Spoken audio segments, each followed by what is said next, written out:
Assalamu alaykum hörmətli anlıqçılar. Bugün anlaydıqınızda Salime Akamal'ның 2002 yıllık Xan Tangri Ədəbiyyatı mükafatıga erişkən ədəbi axbaratı Yurt oğulu. Qinamisa diqqətinizlər ündidarda bolsun. Kəptərlər bəlkім mərifətpərvər əcdadlarga xuş xəbər etqili, ruhini şad qılğılı ketkendu. Әң алдық етіп бағыны мәктәпке ұлық қойған затның зіміннің топсығы сыңып кеткен жисмini ойғытып болғанды. Оныңға, қара әвлатларыңға, олар сенің құтлық ішіңгі тәнтәні қылып атыды. Өзлерге рухи күш іздеп атыды деп болғанды. Ақ кәптәрлі шу кеткенше қайтып келмеді. Бопты, олар дүнияға құш қабар тарқыты вәсін. Bir yangraq sada, xuddi güdükning hovlishidek bara-bara avjiga chiqdi. Kishilar 2-chi o'rta maktabning maktab marshi ona maktabimni salmoq tempida boshlab etdi. Yurt o'g'li. Dunyodagi ulug' ishlarga isbotning keragi yo'q. Ammo men yana bu ishlarni isbotlamoqchi, guvohlikdan o'tmoqchi bo'ldim. Xotiramdan 2001 yılı 9 ayının 6 günü kök asman mulayimleşip qalğandek, quyosh rostınlı külümsirab atqandek, G'o'lja shaharlik 2-chi o'rta maktabning darvozasidagi 2-chi o'rta maktab qurilganligining 100 yilligini tabriklaymiz degan xatlar yozilgan plakatni ko'rgan g'o'ljaliklar bir tabassum qilmay o'tmaydi. Go'yo ularning beshi ko'kka yetgandek. Ko'rdinglarmi bizning ma'rif tariximizni? Devatqandek.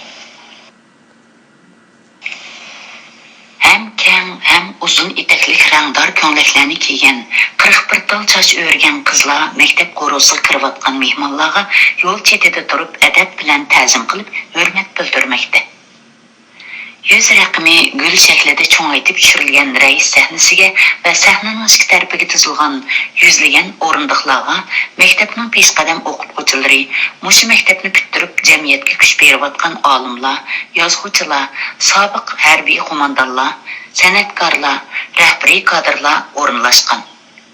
Xuddi 100 yil ilgari bu maktabning ulini qurpagan ulug' bo'g'lar kishilar orasiga qaytib kelgandek, hammasining ko'ngli to'q. Tabriklash murosimi boshlandi. Yoshlar, o'smirlar cho'qon so'ram bilan qo'yib o'tgan 100 kaptar ko'k osmonga o'qdek sho'ng'idi. Minglagan ko'zlar ularni uzitib agashdi. Kaptarlar bog'on siri kichikladi, chekitdek bo'lib qoldi. Ko'zdan yutdi. Bir jonliqqa nisbatan samodagi erkinlik huzurdan ortiq huzur bo'lmas ekan deb o'ylab qoladi kishi. Ey ona maktabim, umid yulduzi, sen bosgan qadamlar nurani porloq, yo'qlikdan bor bo'lding ashu yillarda, sen buyuk insonlar ko'targan bayroq. Ig'ir kunlarda, qora tunlarda, yulduzdek chaqnading, ko'rsatding nishon, kechmishing jafoliq, tarixing ulug', qarong'u yillarda yondirding gulxon. Maktab marshi kaptarlar yelil kesib o'tgan samon yo'lini bo'ylab olamga taradi. Naqsha hammasining yuragidan chiqdi. Shunga aytquchilarning, anglag'uchilarning yuragi titradi. Hozir parad boshlanadi.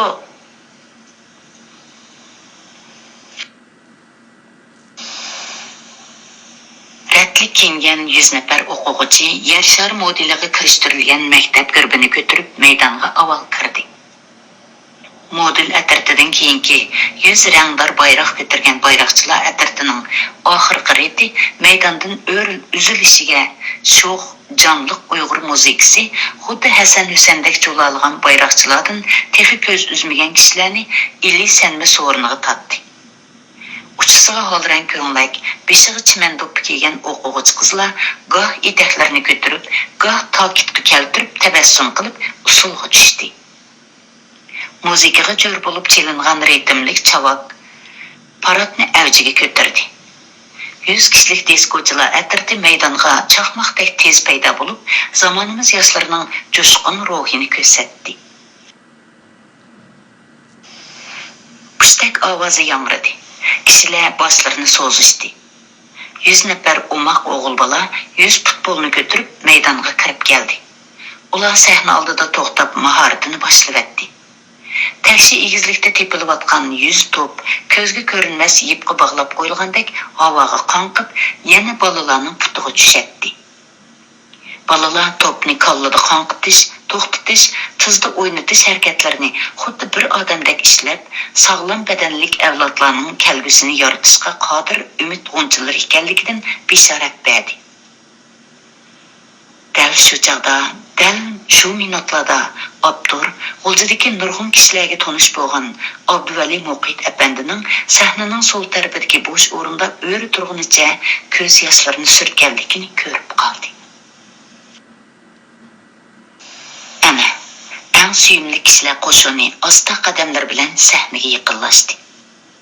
Pensiyaga dam olishga chiqqan 100 nafar suyimli inson, 100 nafar farishta. Ularning ba'zilari hostayangan, ba'zilari bir-birini yo'ligan holda salmoq qadamlar bilan keladi. Kumushdek oqargan choch soqolliq suyimlik o'qituvchilar qo'shini maydon markaziga yetib kelganda, yig'in ahli gurrida o'rnidan turib, ularga ehtirom bildirdi. Paraddan o'tayotgan mo'may muallimlar yog'liqlarining uchi bilan ko'zlarini surta sahna oldidan o'tkicha buvoy muallimlarning ko'z chanoqlaridagi issiq unchilar ixtiyoriylikqa bo'ysunmas holga kelib bo'lgan edi. Peshqadamlarning hayajonliq ko'zlashi o'ltirganlarning yurak torini titirtibdi. Ko'pning ko'zidan yosh quyildi. Atrang sarjadan kostyum burulka, yubka, oq ko'ylak kiyib, o'ng qo'lini ko'krigiga qo'yib, yuzini sahnaga burab, hurmat qadam bilan kirgan 100 nafar ayol yosh o'qituvchi elidagi ma'rifatparvar ajdodlarning 100 yil ilgari xalqni oqartish ishlarini qo'lga olib, millatni dunyoga yuzlantirishga o'z sag'alligini, o'zlarining ular yondirgan ma'rif mas'ulini omon-eson ko'tarib avlodlarga o'tkazib berdiganligini namoyon qildi. Mushu maktabning sobiq o'quvchisi Oblat Abdurshid bu yillarda Shinjong Uyg'ur Abnum rayonlik xalq hukumatining raisi. So'z ilib, hayajonlangan holda 2-o'rta maktabning nomi 30-40-50 yillarda Umid maktab deb atalgan. U haqiqatan xalqimizga umid bag'ishlab keldi. Ma'rif suyar kishilarimiz 100 yildan buyon ittifoqlashib, o'chmas natijalar yaratdi, dedi. Haqiqatan shundoq. 1903-yili janobi Kanjiqun mushu maktabning o'rnida 2 sinflik maktab selib, bola o'qitib, dastlabki qadamni bosgan. 1928-yilga kelganda chet elda o'qib yurtiga qaytgan Husaynbek apandi yangicha ma'rif talabiga uyg'un 5 sinf bir ishxona soldirib, o'quvchilarni ko'paytgan. Shundan bu yangi bir asrda oldingilarning izini keyingilar besib, jafoliq davrlarda qo'lni qo'lga tutib, bilimi borlar bilim, puli borlar pul chiqarib, aqli borlar yo'l yo'riq ko'rsatib, maktabni uzluksiz rivojlantirgan.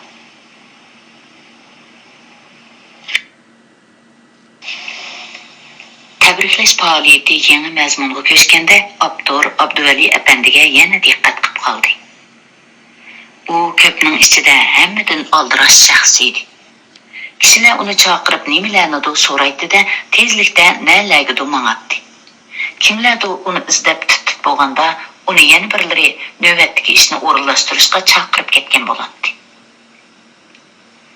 Qomatlik, oq arlig'an qo'ng'ir sochlarini ratlik taragan, oq ko'nglik, kulrang shim kiygan, cho'ng-cho'ng qo'y ko'zlarida alamdan to'laroq umid ushqinlari yongan bu kishi cho'ng boshliqmi? Yo'q. Mush maktabning rahbarimi? Yo'q. Undaqda bu qitimqi 100 yillik faoliyatga mundaq jon qiqib yurganga qaraganda mush maktabning sobiq o'quvchisimi ya? Yo'q. Emas bu xosiyatli kunda nima uchun hamma uning og'ziga qaraydi? yuqorida uning nomini atagan edik. U Abduvali Muqit apandi hammaning hurmatiga sazolar bo'lgan peshqadam muarifchilarning biri. Agar chunqurlasaqchi, u o'zining o'tliq yuragini eli xalqini nodonlikdan, nomratlikdan qutqizadigan bir ishqa, muarifga taqdim qilib etgan yurt o'g'li. 100 yillik yig'ilishning ijodchisi, uyushtiruvchisi. Hurmatli o'qirman, lilla turib aytib beqinchi. Siz, men Uyg'ur qavmining bir a'zosi ekanman, uningga badal to'ladimmi? Qavmimga nima ish qilib bersam bo'la? Qo'limdan qaysi ish keladi degan savolni o'zingizga qo'yib baqdingizmi? Bilamsiz, Abduvali apandi bu savolni xeyli yillar ilgari qattiq talab bilan o'ziga qo'ygan, izlangan, javob topgan, amaliy ish qilgan kishi. Uning qo'lidan keladigani dunyodagi eng ulug' ish odam tarbiyalash ishi ekan. Bu 10 yil ilgari bahs surgan armon edi. Abduvali Muqit apandi shu chaqdala yurtqa ilm ma'rifining asrlik musofasini aslatish darsi berishni, ma'rifatparvar ajdodlar izini hidlashni, o'chmas obida tiklashni nishon qilgan edi.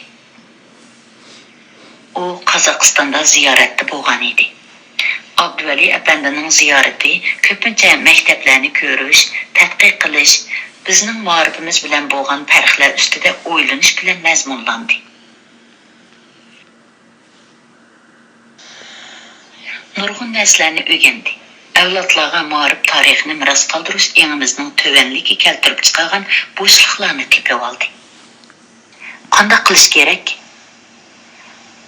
U qaytib kelgandan keyin G'uljadagi barliq maktablarning tarixini o'rgandi. Eng uzun musofani bosgan 2-o'rta maktabni ulgu qilib ish boshlashni bekitdi.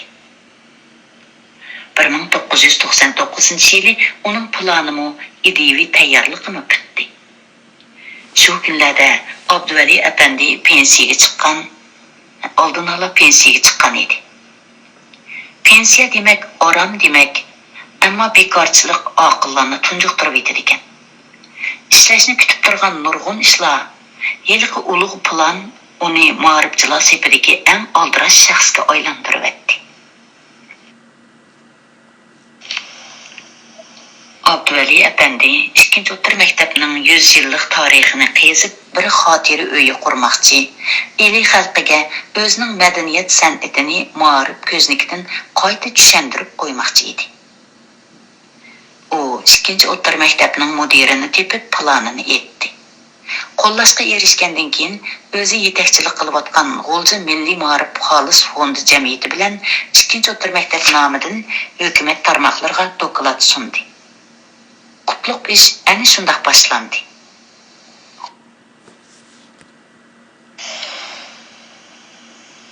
Adolatchilarning do'sti ko'p bo'ladi ekan. Koni yangi birodarlar, do'stlar, ustozlar, yoshlar, yurtdoshlar uning atrofiga o'lashdi. Uning riyosatchiligida ko'p qitim suhbat qurildi. Maktabning tazkirasi ko'p qitim yozildi. Mukammallashtirilib, qayta yozildi. Tarixiy faktlarning chinligiga eng ahamiyat berildi. Shu kunlarda G'uljining daraxtlik ko'chalari, ishxonasi, uyi, bolalari, do'stlari hammasi uningga 100 yil deb pichirlaydi go'yo. U janobiy Kanjaqum bino qilgan maktabni qiyos qiladi. Madaniyat inqilobi mezgilida maktabning qimmatli xotiralarining yo'qolganligidek reallikka duch kelganda milliy madaniyat meroslarimizning nobud bo'lishi darajasining naqadar chunqurligini yana tushundi. O'rindilayotgan ormanini tasavvur qilganda bo'lsa, ziyonning o'rnini to'ldirish planini yana mukammallashtirdi. Bu amaliyotda bir maktabning emas, bir millatning madaniyat tarixi edi. Buni hargiz qo'l uchida ishlab qo'yishga bo'lmaydi. Ammo shu ammoga Abdurbek o'ch. Shuni demsak bo'ladi, mumkin bo'lmadi. Maktabga oid nurg'un tarixiy faktlar yo'qolgan. Onun üstüge yana şu kasafet iqtisat kemçil. Ist, bundan 30 yıl ilgiri bu iş kolga ilingan bolsa. Ist, hiç bulması 20 yıl, 10 yıl ilgiri bolsa çok aşki. Aradan top doğru 100 yıl ötken. 100 yıldan bu yan hiç kim bu tarihi mirasını yığış, rətləş, dünyaga jakarlaşdek buruş duygusu da bolmagan mıdı? Evlatlarga orur ve mesuliyet sezdirdiğin kutluk iş nimanç keçikti bu sınında. Qara, bu adamlarni tirikchilik patqaqa qanchalik petib ketishgan ha? Endi yana kechiktirish jinoyat. Olg'a, faqat olg'a menish, izdinish, kezish, yorug'likqa chiqarish, avlodlarga taqdim qilishdan boshqa yo'l yo'q. U yengni bilan quduq qo'laydi. Chumolidek tirishadi. U ikkinchi o'tir maktabga oid eng kichik paketni kishilarning chigishlangan aslimlari ichidan suzib chiqdi. 100 yilga munosabati bor biror moddiy buyumning uchurini olgan hamon G'uljidan yezi nohiyalarigacha, Urumchidan chet ellargacha to'riyaydi. U eng oddiy buyum bo'lsa-mu hatta. Abduvali apandining vijdonan kirishgan ishi nurg'un yuraklarga o't yoqdi. Xolis fond jamiyati iqtisod bilan yo'lashda yana boshlamchi bo'ldi. Tursun Ali aka bu kishi yaqinda vafot bo'lgan. Ili viloyatlik ishchilar uyushmasi nomidan eng dastlab yordam qo'lini sundi. Bu hammamizning ishi degan edi u. Siz yolg'iz qolmaysiz. Kayningizda xalq bor. Avlodlar mushu to'pingiz uchun sizni mangu yod etadi ukan. Mana 10 million. Maktab xotira uy uchun tomchi bo'lib qo'shilsa deb ep keldim.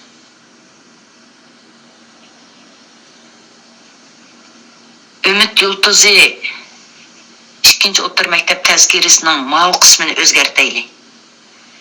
Yana mundaq ishonchlik paketga erishdik. Deb ko'p qitim sakbar bo'ldi Ma'rif idorasining sobiq boshlig'i Yunusjon Mirza. 1920-yili Mas'ud apandi G'ulji shahrida qurgan ilim bilim dernek maktabi, ya'ni fanniy maktabning o'quvchi-o'qituvchilarining bir parcha surati Turkan xonimda saqlangan ekan. Bu uchur Abduvali apandini xushal qilibdi. Ayni yillarda shu maktabda o'qituvchilik qilgan Abdurahmon apandining qizi Turkan xonimga odam avatdi. Bu ilim ma'rifining tarixiy paketi. Dadamdan qolgan eng qimmatli tabarruk. Bermayman. Yüksek e'tiqod bilan berilgan javob berilmagan suratdan ta'sirli bo'ldi. Abduvali apandi javobdan huzurlandi. Xalq tarixiy tabarruklarni shuncha asraydi ekan-a? Bekor ansirab ekanman. Tarixiy paket va buyumlar men o'ylagandan ko'p tepilishi cho'qim ekan. U kamarni texmi ching bog'ladi. Turkan xonimmi qayta tushuntirishlar natijasida ozgan bir asr saqlagan suratning ko'paytirilgan nusxasini taqdim qildi. Janobi Kanjiqum ochgan maktabni kengaytgan, Mehmatbani G'uljiga kirgizgan Husaynbekning suratini tepish jarayoni texmi qiyin bo'ldi. 100 yillik tarixda bu shaxsning o'rni yuqori, to'pisi gavdalik edi. Abduvali apandi Husaynbekning navra, chavra, avrlarigacha do'stlarining avlodlarigacha surishtirdi. Oxiri uning qo'yuq sochlari quliqagacha o'stirilib, chiroyli yastilgan, xuddi Mamtili apandi Tavfiqnikidek qisqa burut qo'ygan, cho'ng-cho'ng qo'y ko'zlik, oq ko'nglakka gullik galstuk taqib, qora kostyum kiygan ko'rinishdagi qimmatli surati uning chet eldagi tuqqanlarining yordami bilan G'uljiga Abduvali apandining qo'liga yetib keldi. Abduvali apandi suratdagi kishi bilan mundashdi, sirtashdi. Husaynbek apandi, siz shuncha to'salg'u, shuncha qiyinchiliklarga qaramay, Ana yurtimizda fanniy maktab qurish, matbaa madaniyatini sindirish ulug' ishini vujudga chiqargan ekansiz.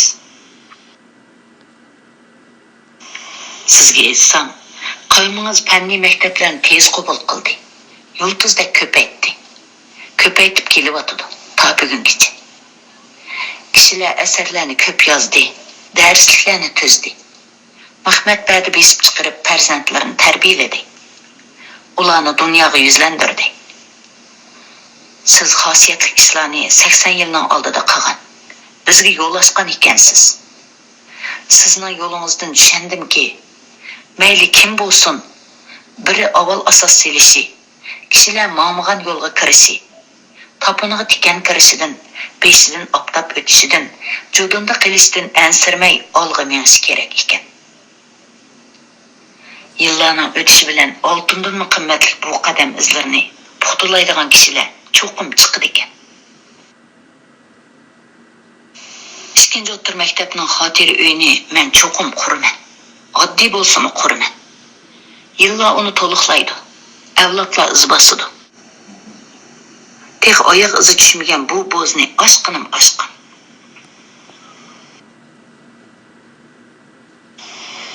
Ishlar yurishlashgan seri Abduvali apandining ishonchisi oshdi. To'xta.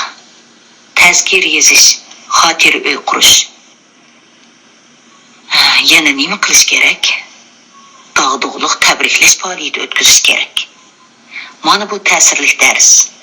100 yilda bir qatim o'tilgan eng ahamiyatli dars.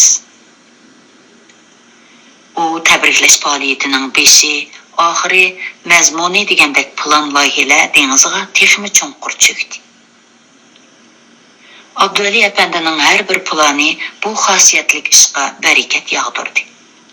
Ikkinchi o'rta maktab xotira uyi qurg'udak, tazkir yozayotgudek, tabriklash bayrami qilg'udak degan xabarlar tarqalgan seri yepkuchi, xotira bo'yimi, adreslar, izdashlar, surishtirishlar boshlanib ketdi.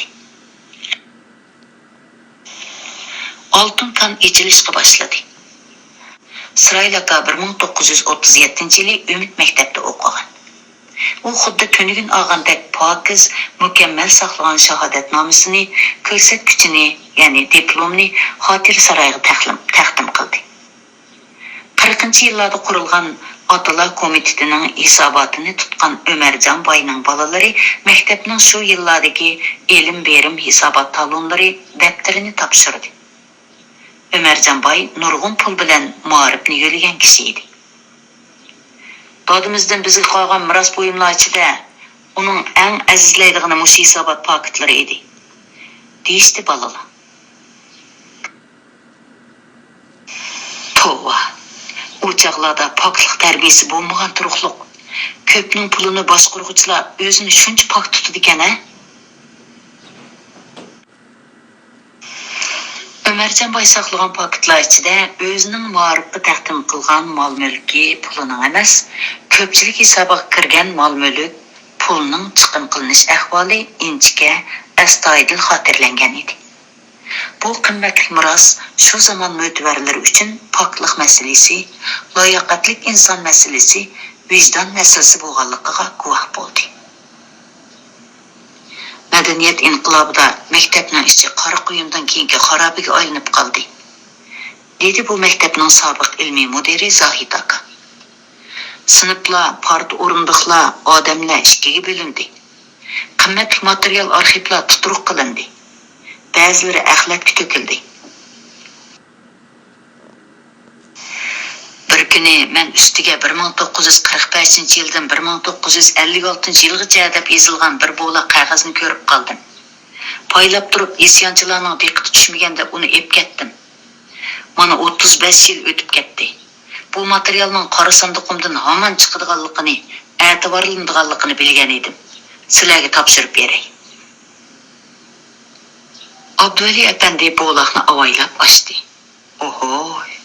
45-yildan 56-yilgacha bo'lgan 10 yildagi maktabning asosliq arxiv ekan. Uningda o'qituvchi-o'quvchilar tizimligi, o'quvchilarning ilmiy natijasi, maktabning muhim ishlar xotirasi qatorliqlar bor ekan. Qimmatli paketlar shu tariqada tushma-tushdan qezildi. Abduvali Efendi 100 yillik xotira uy qurish shuarini o'ttirib qo'yib, shohidlarga cho'nqur ta'sir ko'rsatdi. Yillarning o'tishi bilan muarifqa, xalq taqdiri bilan chambarchas bog'langan bu samariylik ishqa esil to'hpalarni qo'shgan, ammo nomi o'z qarindoshlari, do'stlari orasida yotlanish bilan cheklanib qolgan nurg'un aziz kishilarni tirildirib 2001-yilga qaytarib keldi. Oradan 2,5 yil o'tib, Abduvali Efendining chochlarining tengi oqarib ketdi. Ko'zlari o'ltirishdi. Vujudi bo'lsa, kuchga, g'ayratga to'lib keladi. Chunki maktabning tazkirasi bitgan edi.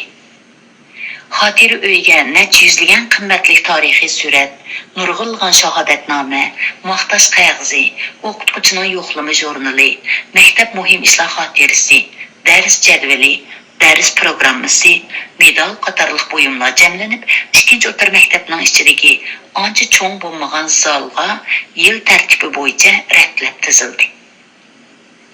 Abduvali Efendi o'ziga o'zi yuklagan avlodlarning g'ururini, mas'uliyat tuyg'usini kuchaytirishni maqsad qilgan vazifani ana shundoq o'rindadi.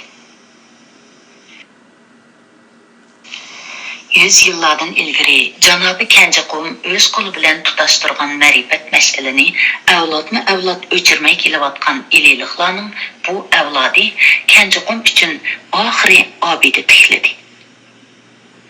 Bu mazmuni jihatdan mangu beyishqa, qimmati jihatdan mangu parlab turishga munosib obida. Xotira uy, Umid maktab tazkirasi, ya'ni Umid yulduzi, ayni yillardagi ota-bobolarning ili diyorini qoplagan muarifga mablag' selish, muarifni yo'lab millatni qutqizish an'anasini yorqin ifodalab qolmay, yana nurg'un tugishlarni yashdi. Yangi davrda 21-asrda yashayotgan iliyliqlarni o'tmish ustida o'ylantirib qo'ydi.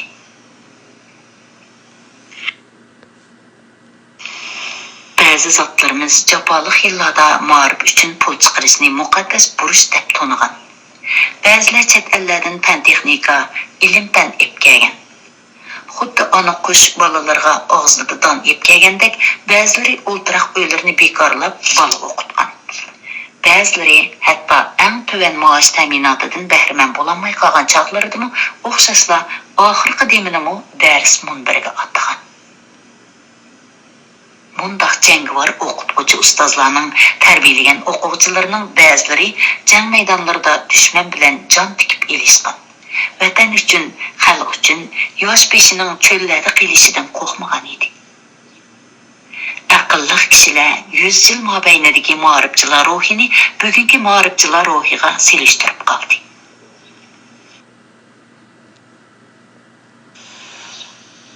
Iqtidorli yoshlar yuz hassilab oshmoqda.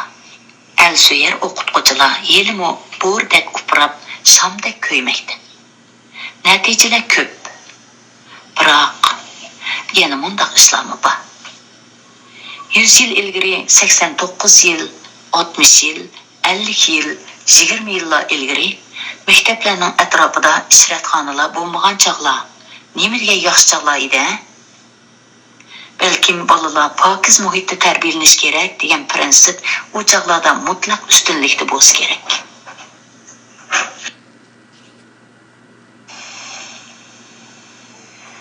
Agar undaq bo'lmaganda kishilar Umid yulduzidagi aslimalardan, xotir uydagi tarixiy buyumlardan erishgan uchurlardan faqat mushu jihatdalar bugungi kunda yetgudek gunohlar borligini his qilishmagan bo'lar edi.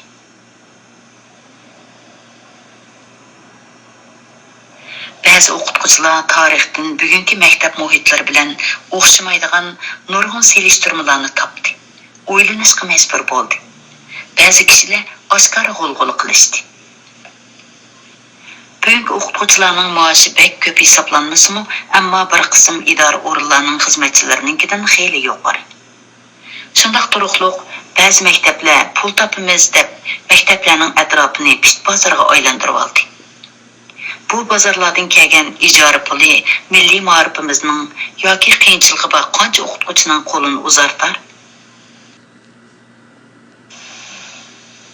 Xo'sh, ijara puli ma'lum maktabning, ma'lum shaxsning dardiga yamoq bo'ldi deylik.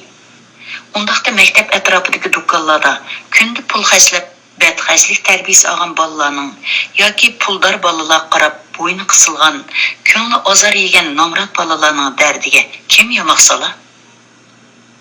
Ba'zi maktablarning restoranga ijaraga bergan zallardan kirgan kirmi aslidagi chiroyli rishatqiliq o'ylasida o'ppida echilgan gullarning yo'lovchilarga, o'quvchilarga beradigan estetik zo'qining qimmatiga chiqish qilarmi? Restorandagi mas'alaslarning qiyofatini, mashg'ulotini do'rashga havas qilib qolgan bolalarimizning ma'naviy ziynining o'rnini kim to'ldirib beradi? Chunki bolalik davri hammaga qiziqadigan, qimma deganni qilib, qarama deganga bakrak qaraydigan mezgil. To'g'ri. Davr o'zgardi. Dal shundoq bo'lg'achqa, ma'rif texmi mukammallashishi, rahimsiz raqobatga yuzlanishi, ma'rifchilarimiz avlod tarbiyasiga texmi jiddiy qarashi, burish tuyg'usi aslab eshishi kerak edi. Biz bo'shonliq qildik. Toki Abduvali apandi 2-o'tir maktabning obidasini tiklab berib, selishtirma ko'rsatmaguncha maktabda o'qiyotgan bolalarimizning quloq tubida olutag'il to'lab, oraq so'rin tuzib pul tepayotganlarga ma'rifga qattiqroq talab qo'ymabdik. O'g'il bolalik qilmabdik. 100 yil avval maktab qurgan janobiy Kanjaqum bilan uning ma'rifat yo'liga yo'l o'lgan Husaynbek apandilar tirilib kelib bizni so'roq tortmag'ini bilan qalbi munga to'lgan jafokash ota-onalarning unsiz so'riqi bizni azoblash kerak edi. Hurmatli o'qirman, hurmatli ma'rifchi qarindosh. Mayli siz ishining ishonmang, xalq yana nurg'un ishlarni o'ylab qoldi. Ular hamon bir kuni Ma'rif ministerligining o'ttiri boshlang'ich maktablar atrofidagi 200 metr doirada suv setishqin bo'lmaydi degan belgilamasini, Chexiya ministerligining o'ttiri boshlang'ich maktablarning tavalligini, hatto armiyaning egilib olishiga ruxsat yo'q degan belgilamasini ko'tarib keladi.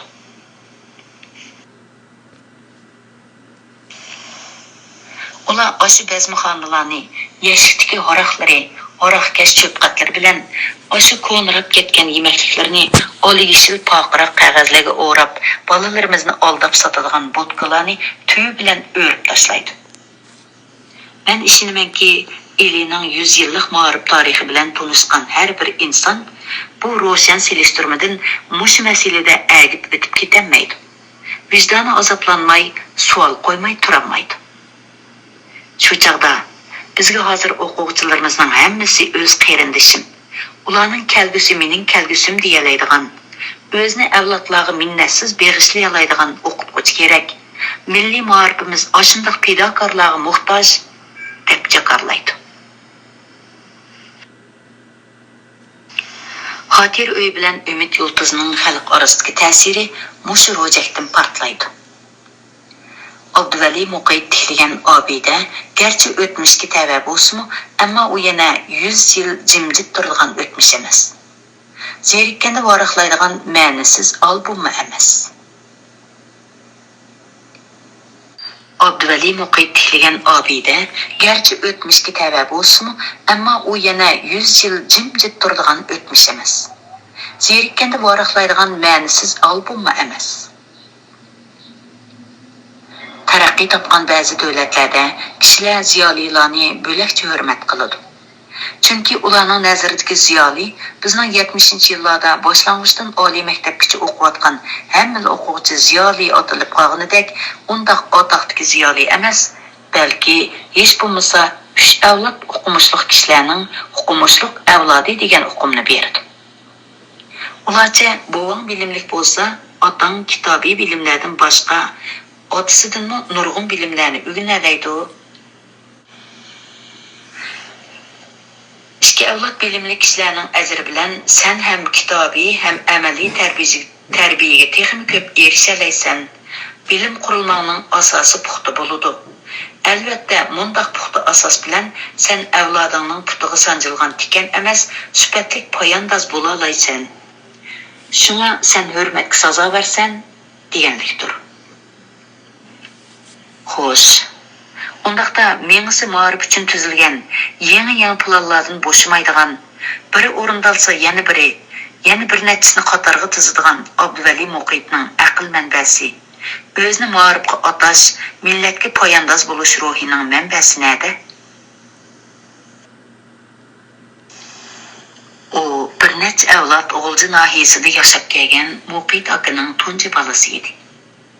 Muqit aka o'tgan ishlarga qayg'urib, kembigan ishlardan ansirab o'tirdiganlardan emas, naqshchi, chaqchaqchi, mehnat suyar dehqon, bog'van, tipik g'uljilik edi. Onasi Tursunbo'yi kichikda yaxshi tarbiya ko'rgan savodli ayol edi. 1950-yillarda xuddi 1930-yillardagidek G'uljida madaniy oqartish, madaniyat jihatdan ko'tarilish to'lqini qo'zg'alganda ayol ikkisi savodli bo'lg'achqa, savodsizlikni yuvish maktabida o'qituvchi bo'lgan. Bu oilada Abduvali Muqit 5-6 yoshida kitob, daftar, qalam bilan uchrashgan.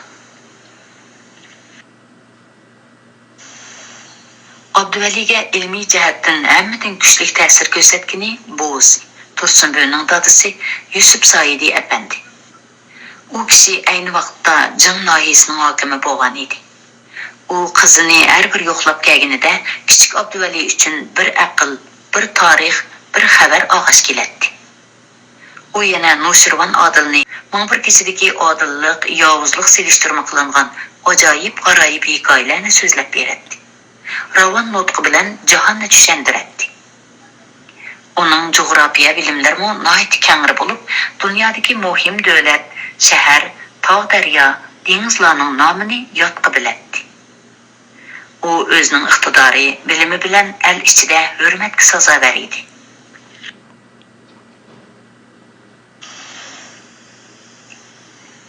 Ili ziyolilardan Nasuha Damullam Mutaali Kamali Xalifa Hazrat haqida so'zlaydi. Ili tarixini texmi pishiq biladi. Kichik Abduvaliga ta'sir ko'rsatgan yana bir zot uning cho'ng dadasi Abdurup Mahsum. Qo'lingdagi nima kitob? Deb so'radi u bir kuni Abduvalidan. Tunishdin. Ovchu. Oyat beg'din. Yaxshi, nihoyat yaxshi. Alisher Navoiy haqidagi bu kitobni men yaxshi ko'raman. Men qara bolam. Bir avlod otalarning savalligining dardini necha avlod tatib tugatanmaydi degan gap bor. Ilgari bizdan o'rnini to'ldirib olib bo'lmaydigan savalliklar o'tdi. Endi hech bo'lmasa bir taklifim bor. Sen adabiy kitoblarni emas, fanniy kitoblarni o'qi. Fan bo'lmasa texnika bo'lmaydi. Amdiki jahon fan texnika ustunlikni egillagan jahon bo'ladi. Shuningdek keyin Abduvaliga Moris, suv, havo qatorliq fanniy kitoblarni sovg'a qilgan edi u. U haqli edi. Odamga bolalikdan singdirilgan odatlar xuddi daraxt bo'lib o'yilgan harflarga o'xshash, daraxt bilan tang o'sib cho'ng'aygandek, uning ajralmas qismiga aylanib ketgandek o'zlashidi ekan. Yoz kunlari bulbul agib ketmaydigan, rangarang gullar hüppida ichilib ketadigan, kuzda mevalarning hidi gupildab turadigan 4-5 mo'liq bog'liq o'ylida Abduvalining bolaligi dehqon otasining tugmas bitmas ishlarga yordam qilish, o'qisi qolmaydigan, o'rgansa tugamaydigan kitoblar bilan hapilishga g'arq edi. U har kuni sahar turib, onasi pishirib, ko'lchaklarga qochilab qo'ygan sutni elib bozorga boradi. Sutlarini tugatgandan keyin maktabga. U baqqollikqa havaslik qoldi. Sevatlarni chiroyli to'qitib, apkash og'amchilargacha xil qilib choptib, dam olish kunlarda o'rik, olma, olgirab, qaysi meva o'lgirsa shuni sotdi. Ilmiy oila sharoiti, go'zal muhit uningda ilm o'rganish qizg'inligini, tabiatni, go'zallikni, odamlarni so'yadigan mehr-muhabbatli qalbni uyg'otdi. Abduvali apandi 1963-yili Xinjiang universitetining fizika fakultetiga mangdi. O'qituvchi bo'laman, dedi u savodoshlariga. Fizika o'qituvchisi Obliz muallim 1 soatlik dars mazmuniga go'yo butun dunyoni sig'dirib olgandek tuyg'u berdi menga. Men buningdan ulug' kasb bo'lmos kerak deb o'ylayman. Oliy maktab madaniyat zo'r inqilobining kasofatidan darslar to'liq o'tilmay bitirilgan bo'ldi. Yezidagi qayta tarbiyami tugagan bo'ldi. Abduvali Muqit orzusiga yarasha G'ulji shaharlik 7-boshlang'ich maktabda, 14-o'rta maktabda muallim bo'ldi. Xizmatdagi nurg'un qiyinchiliklar amaliyotning armondagidek undoq go'zal bo'lmaydiganligini qadamda bir eslatib turdi. Yosh muallim ba'zida g'amga petib, ba'zida beshini silkishga, reallikqa tan berishga majbur edi. O'qituvchilar qo'shinidagi bir qism nazar doirasi tor kishilarning besimiga uchirgan o'g'ilchilikqa qolgan kunlarida o'ziga odamlar nima destaversin, o'z yo'lingdan qolma deydi. Texmi ko'p kitoblar qaynimiga o'zini tashlaydi. 1980-yili o'qitish tuzilmasi mamlakat bo'yicha isloh qilindi. An'anaviy programmalar dastlabki qadamda Amerika, Yapon ma'rifiy andisiga yaqinlashtirildi. Mazmun chunqurlashtirildi. Ma'rifatga mundaq sakrash xeyli ko'p qism o'qituvchilarning bilim qurilmasiga mos kelmadi yoki ularni sholladi. Abduvali apandining buvisidan, tog'isidan olgan ilmiy ta'limi, oliy ma'rif bilimi mana shu chaqda asqatdi. U fizika, ximiya fanlari bo'yicha bilim oshiradigan o'qituvchilar kursining yetakchiligiga taklif qilindi. Bu yillarda u yana tarix, jo'g'rofiya fanlari bo'yicha kursantlarga yaxshi yetakchi bo'ldi. Odamning qadri bilimda, emgakda oshadi ekan. Abduvali Muqitga nisbatan aytganda, uning qadrini oshirgan xalqning baxt saodati bolalarni to'g'ri tarbiyalashga bog'liq ekan.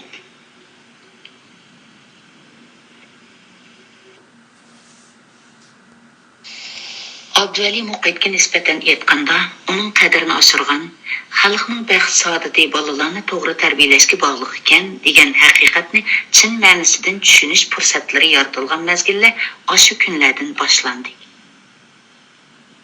1984-yili u G'ulji shaharlik ma'rif idorasining mas'ul xodim o'rindig'ida o'ltirganida ma'rif xizmatining eng jafoliq xizmat natijasi eng uzunda ko'riladigan, ammo hammadan ulug' xizmat ekanligini texmi chunqur tushundi.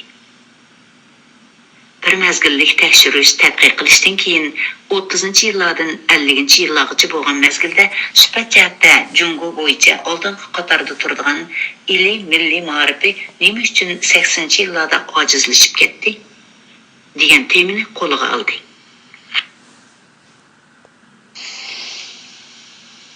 Bir guruh odam tashkillab Uyg'ur tilida o'qitish olib boradigan 7-o'rta 6-boshlang'ich, Xanzo tilida o'qitish olib boradigan 8-o'rta, 15-boshlang'ich maktablarning parallel yilliklarini nuqta qilib, yosh qurami tang keladigan bolalarning ota-onasining saposi, oila iqtisodiy ahvoli, o'qituvchilarning bilim qurilmasi, bolalarning imtihon natijasi jihatlardan selishtirib tadqiq qildi.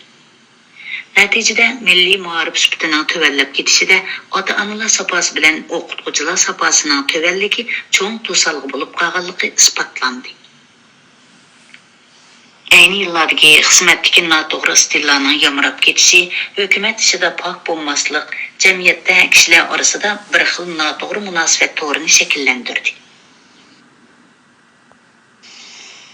Mana shunday nachar xohishning maktablarga ko'rsatgan ta'siri birdek bo'lmadi. Ba'zi maktablarda o'qitishning barliq halqalarida bo'shanlik, soxtalik avj oldi. O'qituvchi elish, o'quvchi qabul qilishdagi bilim qurilmasi, o'qish natijasi deganlarda jamiyatga yiliqi munosabat to'g'ri rol o'ynadi. Bu mas'uliyatsizlik, bo'shanlik cho'nglar bilan tugamaydi. Avlodlarni bo'shan fursatparast qiladi. O'rni mangu to'shmaydigan ziyon yana o'zimizga bo'lganligini ular nimishqa o'ylamaydi. Abduvali apandi qo'liga qalam oldi. Qanday qilganda milliy ma'rif saposini yuqori ko'targil bo'ladi degan temada ilmiy maqola yozdi. Muhokama yig'ini ochdi. 5 astoydil bo'lish tadbirini yo'lga qo'ydi.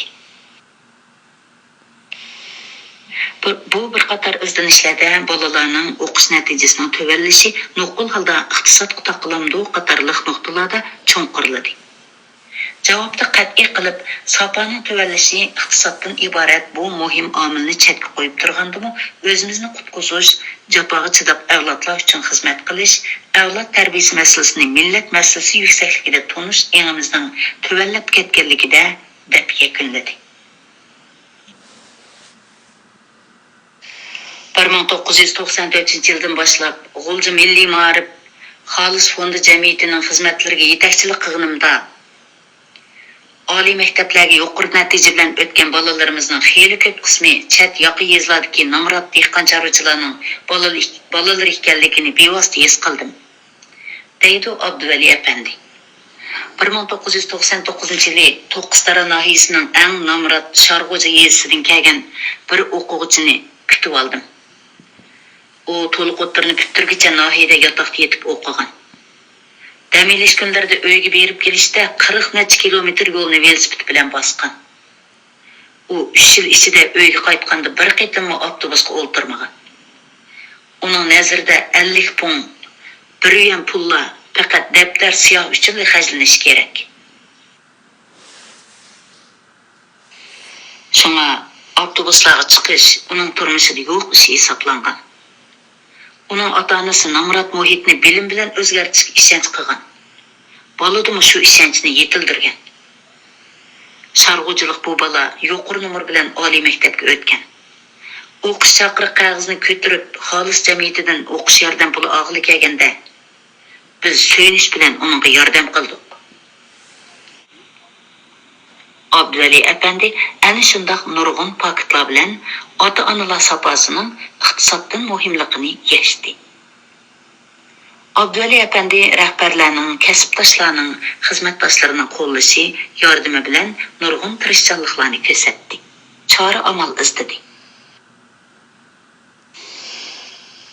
Ammo milliy ma'rif taraqqiyot qadami yana bek asta. U ba'zida bek umidsizlandi, chechildi. Kayfiyati sal turaqlashganda Abduvali ma'rif kasbini o'zing tanlagan. Murakkab muhitni ko'rib bel qo'yib etmoqchimisan? deb so'raydi o'zidan. U ma'rif sifatini yaxshilashda faqat o'quvchidan iborat bu xalqini ching tutishning kifoya qilmaydiganligini, balki millatning ma'rif engini uyg'otishning intayin zarurligini his qildi. Ishni nerdan boshlash kerak? Eli xalqi mardona xalq. Shundaqla ma'rifatparvar xalq.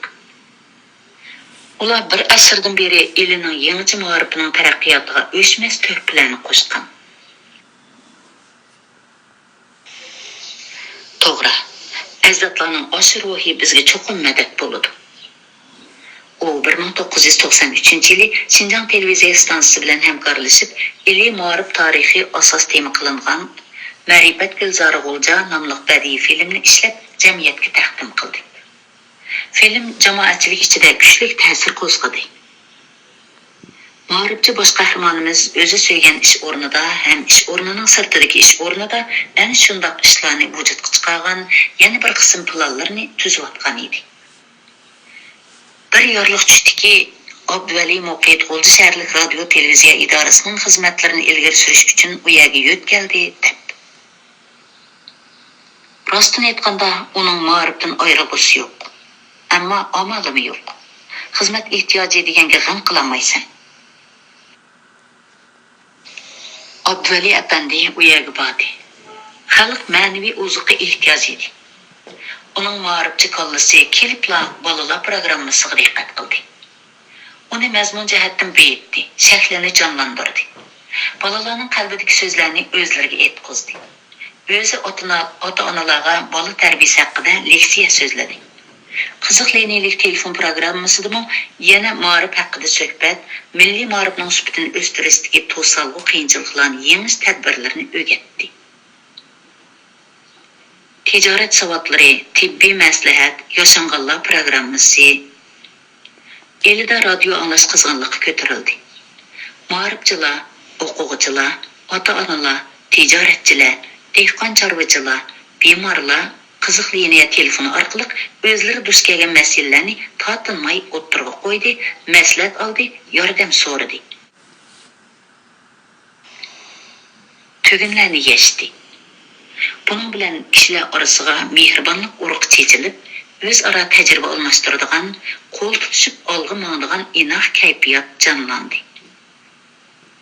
Shu kunlarda eli o'g'lonlaridan Ablimit Xolis hojim tashabbus qilib qurgan O'lja Milliy ma'rif xolis fondi jamiyatining qurilishiga boshdan oxiri yetakchilik qilgan Abduvali Muqit apandi shuningdan bir yil keyin 1995-yili yana bir ulug' ishning bosh loyihaligisi bo'ldi. Shu yili qutlug' yoz kunlarining biri Abduvali apandi Tursun Muhammad apandi Peshqadam ma'rifchi Nurtay hojimning akasi bilan Nurtay hojim Iskandarni kutib oldi. Abduvali apandi, siz ilim ma'rifining g'olliq odami, avlod tarbiyasiga o'zingizni otib o'tgan kishi deb so'zlab o'tdi Tursun Muhammad apandi. Sizdan bir cho'ng ishda maslahat so'rab keldik. Biz sizga muhtoj. Ma'lum bo'ldiki, tijorat qilib beyg'on Nurtay hojim yetimlar maktab qurib, maktablarga kirmayotgan yetimlar, nomrod bolalarni o'z tarbiyasiga olmoqchi ekan. Abduvali apandi albatta bu yukni oldi. Ishlari chechidan ko'p bo'lsin. U maktab loyihasini tuzdi. Maktab tuzilmasidan tortib maktab binosigacha shtat o'quvchi soni, ketarlik mablag' hammani inchki hisobladi. Dokladni tayyorlab xalq hukumatiga chopdi. Doklad Shinjon Uyg'ur Abnum rayonlik ma'rif nazoratidan tezli tasdiqlanib keldi. 1000 kishilik tayyorlik yig'inida tasdiqlangan loyiha o'ttirg'a qo'yilib, jamoatchilikning g'ulg'ulisidan o'tkazildi. Nurtay hojim 1,500,000 yuanni qo'ydi. Maktab Eli daryosining tinish sohilida bo'lsin, dedi Abduvali apandi. U yerlar ham go'zal, ham kengri. Ehtiyojga qarab kengaytgili, yetimlar uchun bog'voralik o'yli qurg'ili bo'ladi. Bu maslahat 100% qo'llashga erishdi. Maktabning bino shaklini Stalin ko'chasidagi asli qizlar maktabining doji shaklidagi o'qitish binosidek salayli. Ham ko'rkam bo'ladi, ham madaniyat zo'r inqilobida kuyib ketgan bir ma'rifat bo'shkining shakli bo'lsa avlodlarga yodgor bo'ladi. Bu taklifni Abduvali apandi berdi. Mundaq oqilona taklifga kim qarshi chiqdi? Albatta qabul qilindi. Maktabning binosi Abduvali apandi saqlagan 50-yillardagi Elik qizlar maktabining rasmiga asosan loyihalanib ulug' qo'yildi. Maktabgacha tizimlangan yetim nomrod bolalar 200 dan eshib ketdi. Plan bo'yicha tunji yili 60 bola qabul qilinishi, keyin yilma-yil oshirilishi kerak edi. Aqlliq, bejirim bolalarni olaylik, shart qildi Abduvali apandi. Rasmiy o'quvchi qabul qilish boshlanganda Abduvali apandi o'zi qalamni tutdi. Bolalar birma-bir kirdi. U oddiy savollar berib, chuchuk javoblardan huzurlandi. Ko'zlari chaqnab turgan 7 yoshlardagi bir o'g'il bola kirdi. Yaxshi o'qiy olamsan? Ha. Nima uchun o'qiysan? Pul topaman. Pul topsang nima qilasan? Xotin olaman. Hammaylar paroqqa kulib etdi. Abduvali apandi rohatlanib kuldi. Dadil bola ekansan, bo'pti. Nima elishingni keyinchi muqimlashtirasan? O'qig'in. 60 bola qabul qilindi. Ular yuyundirilib, chechi yosilib, kiyimlari yangilanib, o'quvchi qiyofatiga keltirilgan edi. Abduvali apandi maktab oralab, eng munavvar, eng kuyimchan o'qituvchilarni tanlashga kirishdi. Bir yildan ko'proq yuqori tuvan rasmiyatlarni bitirib, maktabning o'qitish binosi, o'quvchi qabul qilish, o'qituvchi qo'shunini tanlash, qisqasi hammasini taq qilib, maktabning ochilish murosimiga 3 kun qolganda o'zi tik tushib doktorxonaga yetib qoldi. Kasallik Abduvali apandining hayotiga tahdid solmoqda. Uning qopli qurut jigar kasalligi ikkinchi qatim operatsiya qilindi. Teni bakmi ojizlab ketdi. Lekin salomatlik asliga kelgandan keyin o'ziga ish tepib yuradigan odatini qayta tepib oldi. 1998 yili yangi o'qish mavsumining optoplik kunlari edi. G'o'lji shaharlik 9-boshlang'ich maktabining yig'in zali o'quvchilar bilan to'lgan. Sahnaga o'qitish usulimizda saqlanayotgan bir qancha masala degan xatlar yozilgan plakat esilgan. Abduvali apandi o'qituvchilarga sapo masalasini markaz qilib bir necha nuqtada o'zining yakunlarini o'ttirib qo'ydi, misollar ko'rsatdi, ba'zi masalalarga qattiqroq tegdi. Izig'i tushgan rivojlanayotgan ba'zi nuqtalarni sharhladi. Guldiras olqishlab o'tirdi. Endi navbat sizlarning. Men o'ttirib qo'ygan masalalarga o'xshamaydigan qarashlar bo'lsa o'rtoqlashaylik. Sahnaga marhamat. Abduvali apandi murojaat qildi. Jimjitlik. Vaqt o'taverdi. Qani, siz nima o'ylayapsiz? U oxiri bir o'ttir yosh muallimga murojaat qilishga majbur bo'ldi. Jim. Hech kim masala qo'ymadi. Hammalar unsiz qarab o'tirdi. Abduvali apandi uyiga bek ruhsiz qaytdi. Xuddi bir parcha moy bo'yoq rasmda ko'ngil qo'yib uratilgan o'ylisidagi uzum baran ostida o'ppida ichilgan gullikda aylanib yurdi. Bu o'qituvchilar nimancha ruhsiz degan savolni to'xtamay takrorlaydi. Endi maktablarga berib nutq so'zlab yurmasman. Bo'ldi. Oradan bir haftami o'tmadi. 4-boshlang'ich maktab o'qituvchilarning tarbiyalanishi temasida leksiya so'zlab berishga taklif qildi. Shu chog'da Abduvali apandi og'zidan yo'q emas, ha chiqib ketganligini to'ymay qoldi. Ular menga muhtoj, deydi u materiallarni o'qtirib. Leksiya tezisi yozishga kirishganda. O'zimizning dardini o'zimiz tatmasak kim tatadi?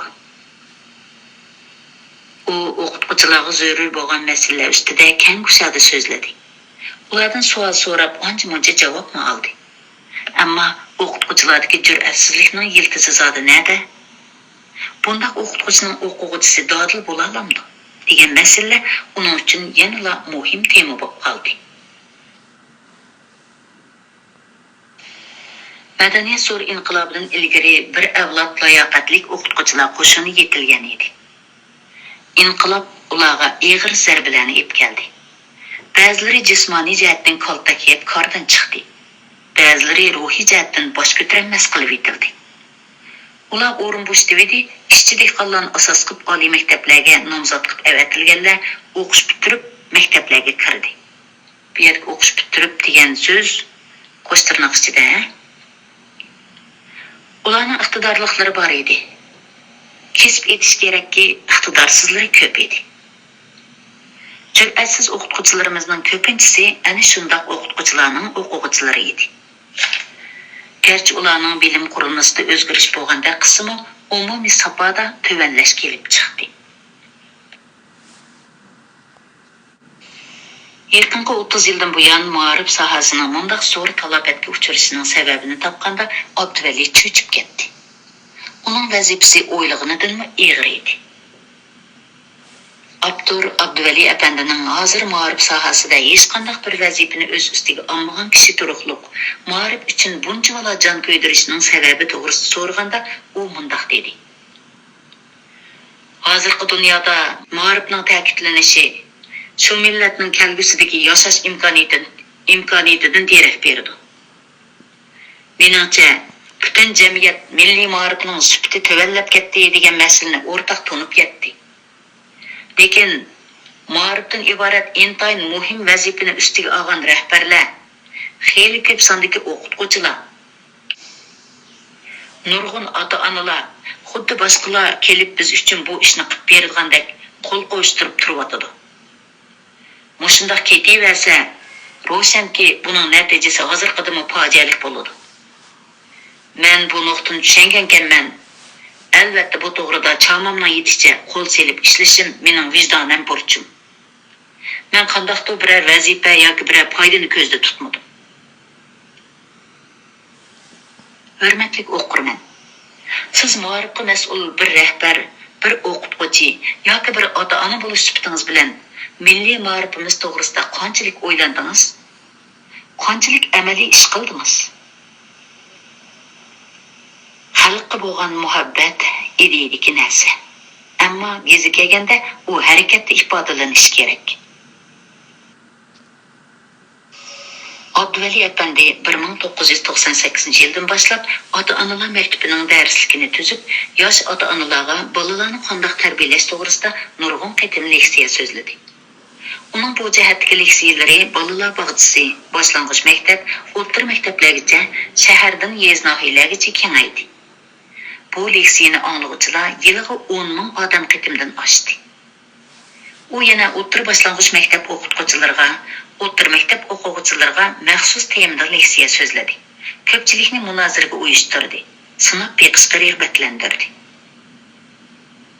Ota-onalar, o'quvchilar tadrijiy savol so'rashga, masalalarni o'tirib qo'yishga, o'z ko'z qarashlarini bayon qilishga jur'at qiladigan bo'ldi. Nurg'un ota-onalar, o'quvchilar Abduvali Apandiga xat yozib, telefon berib yoki o'zlari kelib maslahat so'raydigan bo'ldi.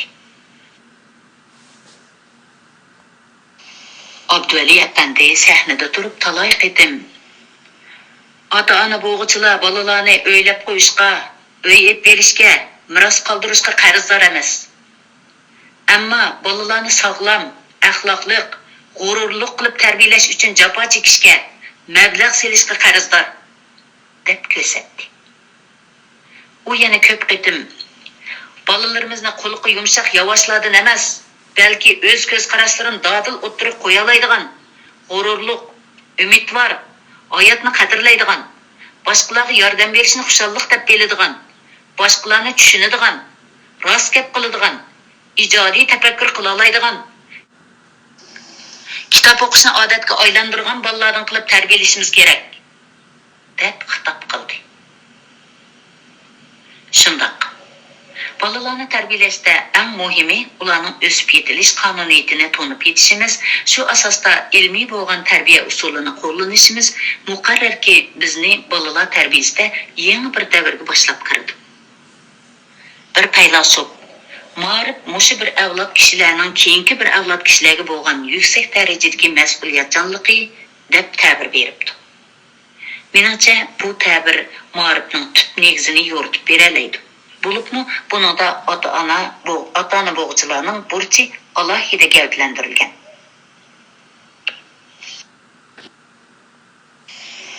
Bir avlod otalar o'tkazgan gunohlar, savanliklarning dardini bir necha avlod tortishga majbur. Endi yana gunoh o'tkazgan otalarni avlodlar kechirmaydi. Otalarning vujudida uyg'ongan erkaklik, otalik vijdoni biz o'qigan kitoblar, yakunlagan qismatlardan qimmatlik. Ikkinchi o'rta maktab qurilganligining 100 yillik faoliyati, maktab tazkirasining yozilishi, maktab xotiravining qurilishi, Ablimit Xalis Hajim fondi jamiyatining qurilishi, xizmatlarining yurishishi, Nurtay Hajim yetimlar maktabi bilan Mamtimin Tavakkul Hajim farishta bolalar yastisining qurilishi, ota-onalar tarbiyasi, o'qituvchilar safosini o'stirish yo'lida ishlangan xizmatlar, yana elida ma'rifatparvarlarning ma'rifni yo'lash ruhini tirildirish degandek ishlarni yaqinqi bir necha yilda qanday ishlab tugatdingiz? deb so'radim men oxirgi qurlarni yozishdan burun Abduvali Apandidan.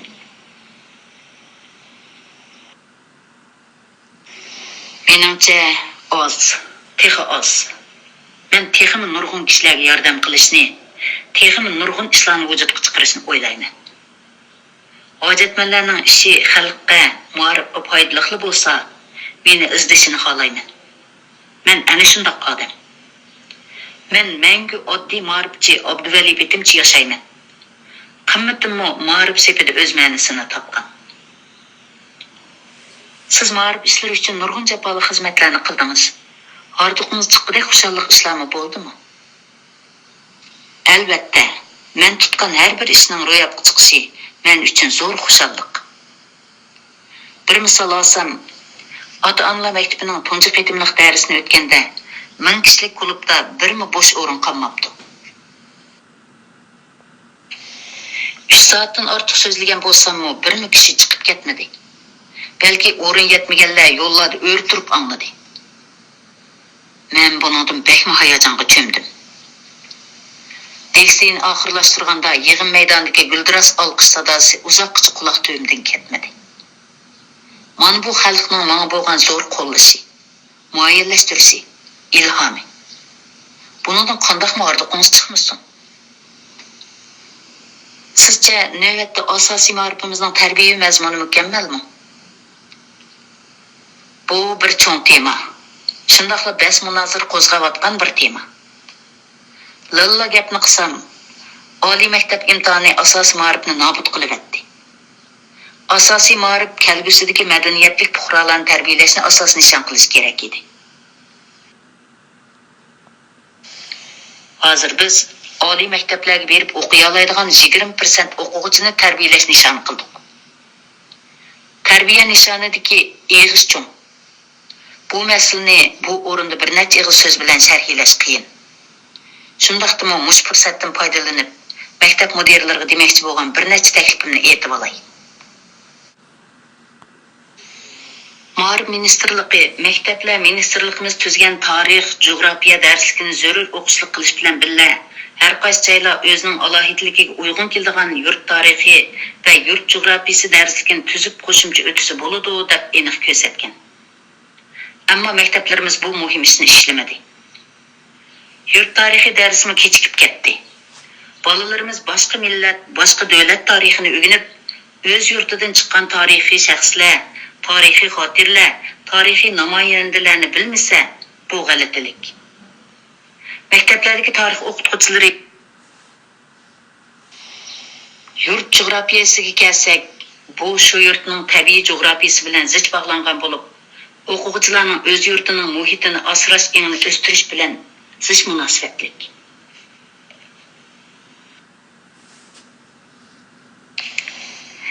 Masalan, Ili daryosi ona daryo. Uning joylashgan o'rni umumiy uzunligi degandek umumiy ahvolilar o'quvchilarga ma'lumdir. Ammo uning tarixdan buyongi roli, Ili daryosining Ili bo'stonligi bilan bo'lgan munosabati, bizning hayotimiz bilan bo'lgan chambarchas munosabati, uningdagi sonsiz sirlar, go'zallikka to'lgan davrlarning bo'lganligi, bugungi kunda uni bulg'agan zavodlar, ikki qirg'oqdagi oshxonalarning buzg'unchiligi, tabiiy muhitning aslini tepuvoqsiz darajada buzilganligi degandek tafsiliy mazmunlar o'quvchilarga yetkazilmadi.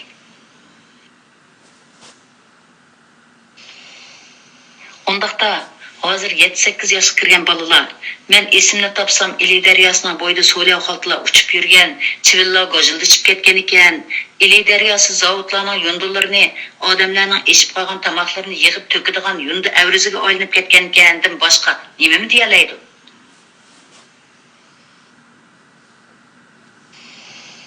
G'o'lji shaharlik 2-o'rta maktabda maktab xotira uyi barpo qilindi. Bu faqat 2-o'rta maktabga xos alohidlik bo'lib qolmasligi kerak. Bu barliq maktablarimiz uchun bir boshlanish bo'lib qolishini umid qilaman. Maktab tarixining uzun yoki qisqa bo'lishi, qo'lingizga materiallarning to'liq bo'lmasligi, maktab xotira uyini qurmaslikka asos sabab emas. Agar sizning qo'lingizda shu maktabning xotira uyi turg'izilsa, keyingilar cho'qim uni texnik to'liqlaydi va mukammallashtiradi. Masala sizning tunji qadamni bosishga jur'at qilishingizda. Buningdan boshqa maktablarda go'zal san'at muzeyi, o'qituvchilar sizgan go'zal san'at rasmlar, biologik avrishkilar muzeylarini barpo qilish kerak. Maktablar safo ma'rifiga yuzlanayotgan tarbiya mazmuni, tarbiya usulining ko'p xillashishi va ko'p manbalishishi talab qilinayotgan hozirgi sharoitda bundaq muzeylar yoshlar o'smirlarni atrofli tarbiyalaydigan ko'ngildagidek so'rin bo'la olmaydi.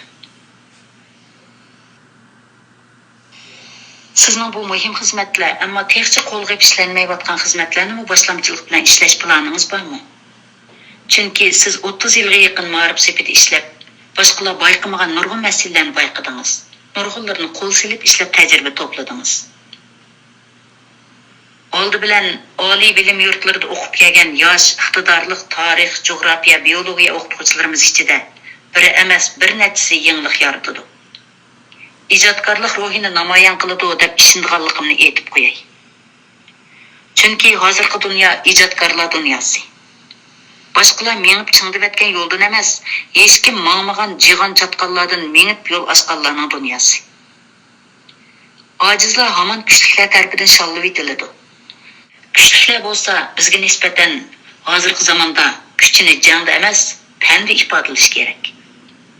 Men yoshlarga ishonaman. İşlenishga tegishli turib, texchi tashlanib turayotgan bu xizmatlar cho'qim yosh, bilimli fidokorlarimizning diqqatini qo'zg'aydi degan umiddaman. Albatta zarur bo'lsa qo'limga olaman. Yoshlarga yordamim lozim bo'lsa, izdanish, tadqiq qilish, vujudga chiqarishga borlig'im bilan tayyor. Chunki men mushundaq emgakdan huzurlanaman. Bu gapdan qaraganda Abduvali apandi mangu pensiyaga chiqmaydigan o'xshaydi. Hürmetli o'qirman. Abdur o'zining ojiz qalbi bilan ona yurtining o't yurak o'g'li Abduvali Muqit apandining hayotidan yip atlab oz to'la gap qildi. Sizning uning bilan ko'rishgingiz, mundashqingiz bormi? Yoki uning izidan menib qavmingizga biror yaxshi ish qilib bergingiz bormi? Siz uning yordamiga muhtojmi? Undaqda siz uni xalq orasidan, muharibchilarning qiyin ahvolda qolgan kemilerini qutquzguchi g'avvoslar orasidan, suyimlik bolalarimiz orasidan, uning yetaklishiga tashna yosh ota-onalar orasidan, aqlli boylarimizni bir dasturxonda maslahatga keltirgan so'rindan izlang. Agar uni topa olsangiz, uning yuragidan tepgan issiq harorat sizning yuragingizni illatadi, cho'qim. U sizning oldingizda Ili daryosining muzdek suydek mo'nglarini hargiz to'kmaydi. Chunki uning mo'nglari tarixga shohid vatan tog'larining salkin shamollariga singib ketgan. Salkin shamollar uning o'z qavmiga bo'lgan sadoqatini elib, yurt aralab, el aralab kezidi. Keziverdi.